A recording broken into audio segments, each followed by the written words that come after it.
You've heard the story 1,000 times. A poor girl in rags, a cruel stepmother, a fairy godmother who waves her wand, and of course, a glass slipper that changes everything. But what if I told you? The story of Cinderella, is not what you think it is. It is a tale soaked in blood, twisted with betrayal, and haunted by shadows of witch trials and forgotten legends. Stick with me, because once you hear the dark truth about Cinderella, you'll never see that pumpkin carriage the same way again. Let's dive in. Imagine this. You're in medieval Europe. It's cold, it's dark, and life is harsh. People believe in curses, witches, and omens. Children huddle by the fire while elders tell stories not to entertain, but to warn. These weren't bedtime tales. They were stories to survive the harsh realities. In Cinderella, she was one of them. The earliest spark of Cinderella's story can be traced way back, even before the Brothers Grimm, before Charles Perrault, before Disney ever drew a slipper. One of the oldest versions comes from ancient Greece. In this tale, there's no fairy godmother, no pumpkin carriage. The heroine is a slave girl named Rhodopis. One day, while she's bathing, an eagle swoops down and steals her sandal. The bird flies across the sky and drops it into the lap of the Pharaoh of Egypt. He sees it as a sign from the gods. Whoever owns this shoe will be his queen. Romantic, maybe, but also terrifying. Think about it. She doesn't get to choose her destiny. A bird does. She doesn't fall in love. She's claimed. Cinderella's first ancestor wasn't rescued by love. She was taken by fate. Now fast forward 1,000 years. Italy, 1600s. A man named Giambattista Bosel collects a story called La Gatta Cenerentola, the cat Cinderella. And here's where it gets dark.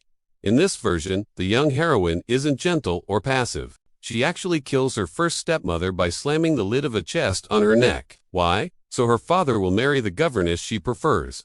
Yeah, this Cinderella is less innocent maiden, more Machiavellian schemer. But the nightmare doesn't stop there. The new stepmother turns cruel. The girl suffers. And yet again, magic comes to her rescue.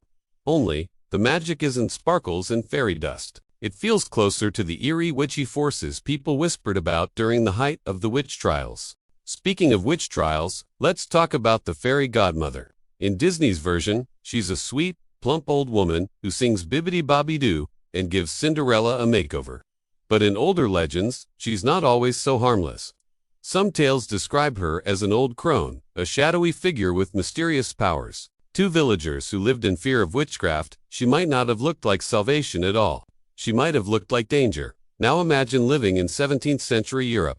Women accused of being too independent, too knowledgeable, or simply unlucky were dragged to trials, tortured, and executed as witches. So what happens when a story tells of a woman who suddenly grants power, transforms reality, and bends fate? To some, she's a savior. To others, she's the devil's helper. And here's the twist. As these stories got rewritten over time, the godmother became softer, kinder, safer. Her witchy edges were sanded away. Why? Because people feared strong, magical women. Better to turn her into a grandmotherly helper than admit she might have been a witch. But the darkest parts of Cinderella might come from the Brothers Grimm. You know the name, Jacob and Wilhelm Grimm, collectors of German folktales in the 1800s. Their Aschenputtel isn't exactly the Disney dream. Picture this. The prince arrives with the slipper, desperate to find his bride. The stepsisters, desperate to win, don't just try on the shoe, they mutilate themselves. One slices off her toe, another cuts off her heel. The slipper fills with blood, but for a moment the prince is fooled, until birds swoop down, chirping the truth. He looks closer, sees the gore, and turns back. And punishment doesn't stop at humiliation. At Cinderella's wedding, the stepsisters are forced to dance in red-hot iron shoes until they collapse. Brutal, disturbing, and yet, this was the story parents told their kids to scare them straight, to teach them not to lie, cheat, or be greedy. Let's pause for a second. Why so much violence?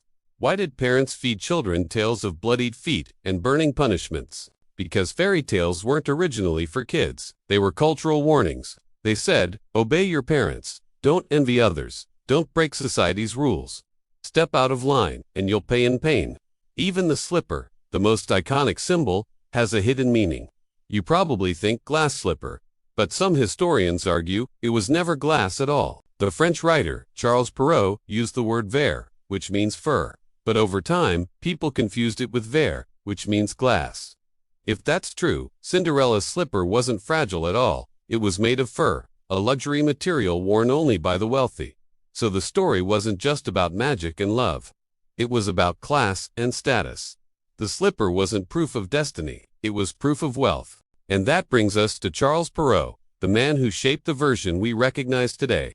In 1697, he published Cinderella. Unlike the darker Italian and German versions, his Cinderella is gentle, patient, obedient. She doesn't fight, she doesn't kill, she suffers quietly until help comes, and then she's rewarded with marriage to a prince. Why this version? Because Perrault wrote for the French aristocracy. His tales were polished lessons for noblewomen. Be patient, be graceful, endure suffering. Don't complain. One day your virtue will be rewarded. In other words, Cinderella wasn't just a fairy tale. She was propaganda. But let's not forget, Cinderella isn't just European.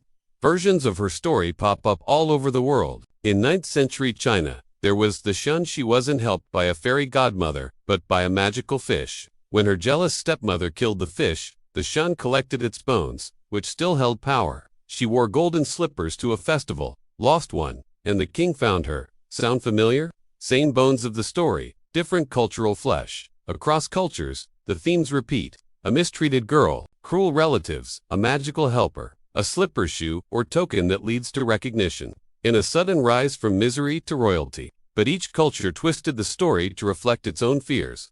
In China, the mystical helper was an animal spirit. In Italy, Cinderella was a cunning survivor. In Germany, punishment was harsh and bloody.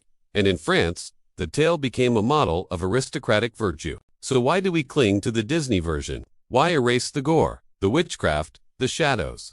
Because modern audiences wanted magic, not horror. In the 20th century, fairy tales were cleaned up, softened, rewritten for children.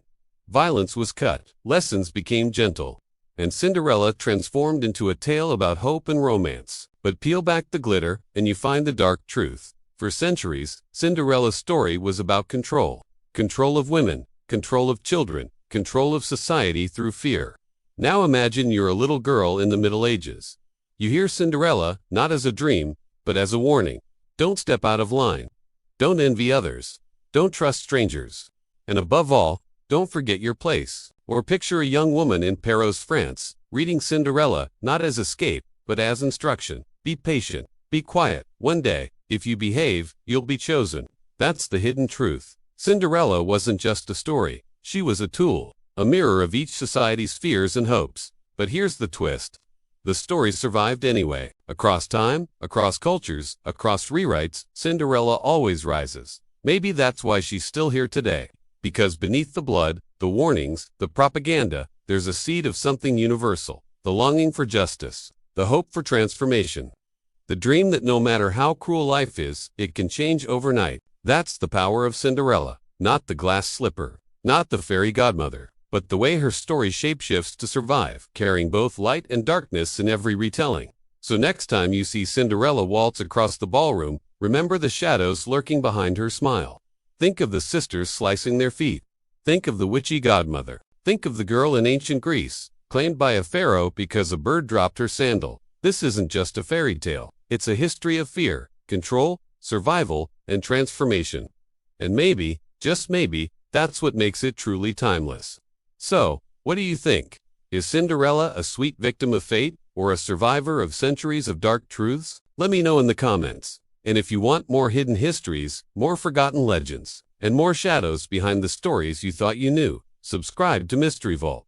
Because trust me, the next tale might just change the way you see the world forever.